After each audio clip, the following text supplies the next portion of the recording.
Oui, je me souviens. C'était pendant l'été 1973.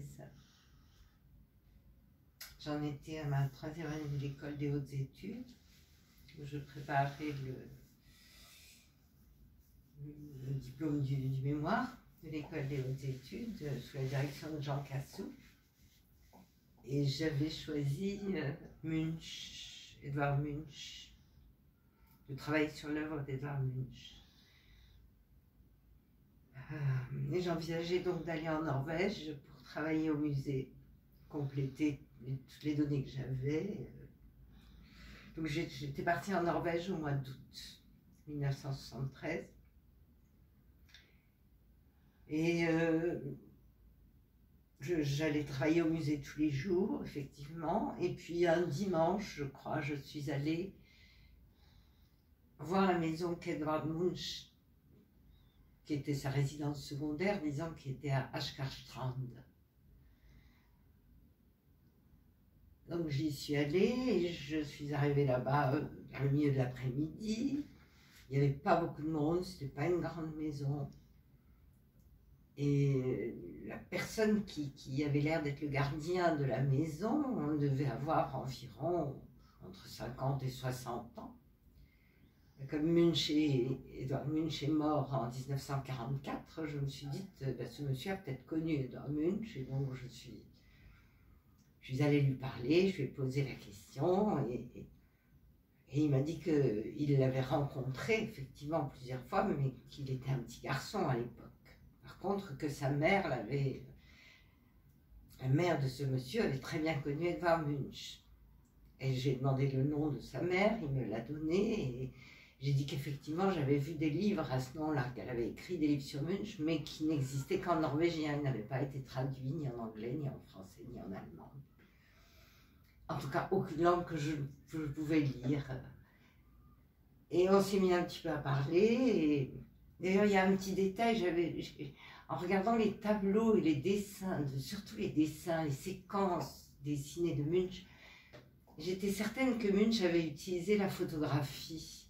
Mais comme je ne l'avais lu nulle part, je n'avais aucune preuve. Et en ouvrant le tiroir d'un bureau dans la maison, justement, j'ai vu un appareil photo. Et il y avait des vieilles pellicules photo. Et ça m'a confirmé que Munch utilisait la photo, parce qu'il y avait vraiment des séquences dessinées, notamment dans une série de dessins qui s'appelait Alpha et Omega, que Munch a faite, qui semblait vraiment tirées de photos, faites à partir d'après-photos.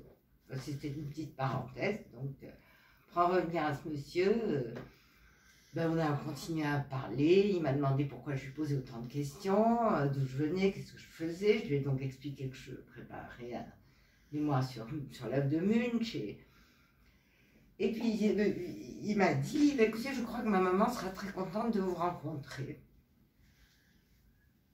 Et donc, il a dit que si je voulais aller jusque chez elle, elle était à la maison, et il m'a fait un petit mot pour sa maman, pour que je donne à sa maman en arrivant à la maison. Il m'a expliqué le chemin que je devais prendre, et j'étais ravie, bien sûr, de ça. Il m'a dit que sa maman parlait très bien le français, l'anglais.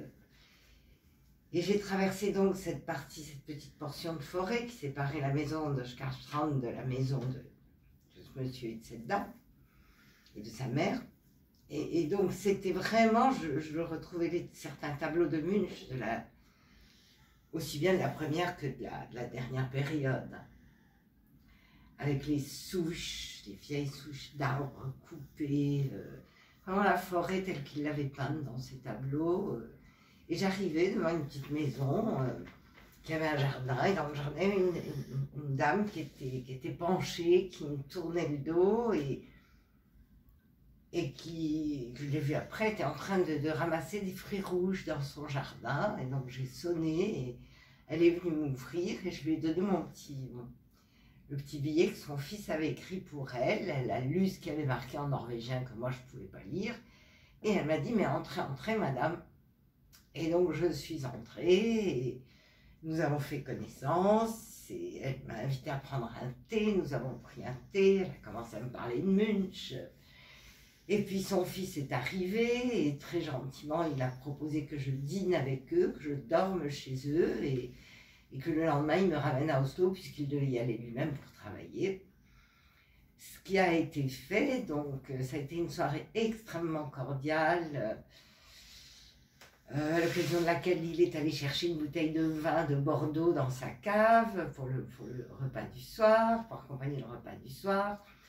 Et sa maman m'a dit, venez vous mettre ici à côté de moi, là où Munch avait l'habitude de s'asseoir, je vais vous donner les couverts de Munch, l'assiette de Munch.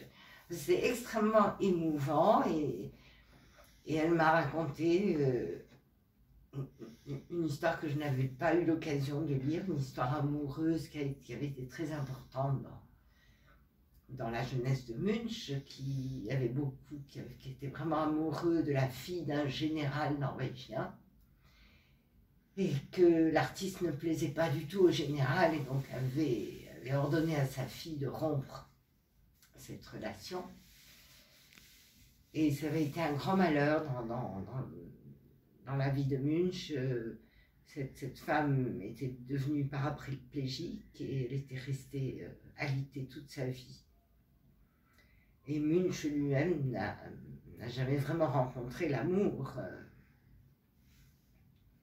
avec une femme, mais a toujours été resté un vieux célibataire qui avait d'ailleurs été interné par 2 fois et qui avait, à l'époque, c'était le début des électrochocs et on lui avait fait subir des électrochocs qui avaient beaucoup modifié d'ailleurs sa structure cérébrale et qui permettent en partie, en tout cas, de comprendre le deuxième volet de son œuvre qui s'oppose très fortement au premier volet, mais ça c'est une autre question. Le sujet ici, c'était la petite anecdote de la rencontre de quelqu'un qui avait bien connu Munch. Vous êtes? Je suis Denise Zayan. Z comme Zorro. Merci. Merci.